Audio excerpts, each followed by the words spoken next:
This poem was first conceived on a road trip in 2013. I was driving down south to go to the Great Smoky Mountains on a big camping trip with a bunch of friends.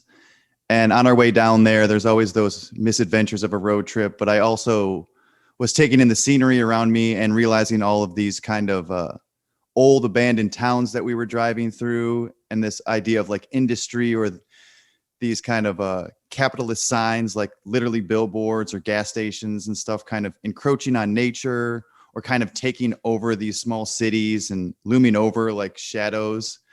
And it kind of got me thinking about how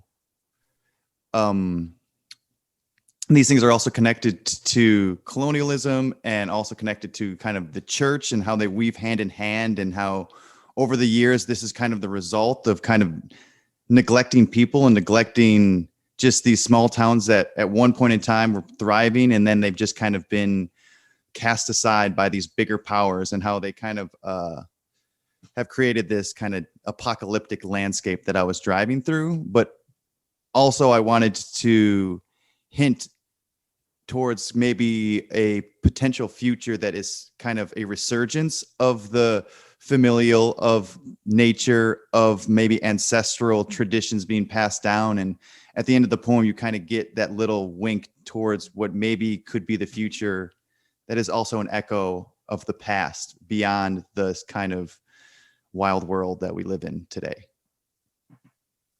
A taphonomy of capital.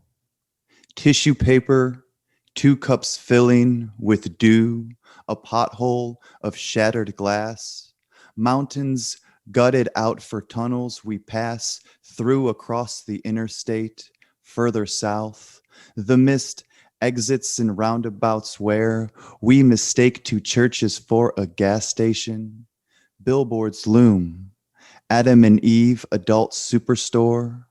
I use the remaining darkness to measure the distance between our car and the semis drifting lane to lane. On the other side of the divide, cascading headlights across the clear-cut fields, congested roads, crumbling overpasses, rusted out bridges like the shoulders of a bloated, fallen giant.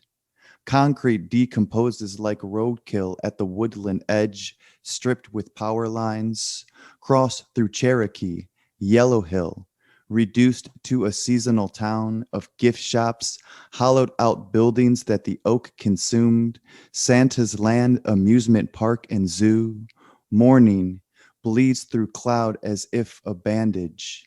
I pull over to a meadow flipping with leaves, revealing their glossy underbellies.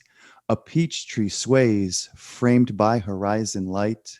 Children cry, out in laughter ascending the limbs. We barter tobacco for watermelon and strawberries, direction from their grandmother. The juice collects in the space between our fingerprints, on our chins, in the cracks of our lips, plumped, glistering.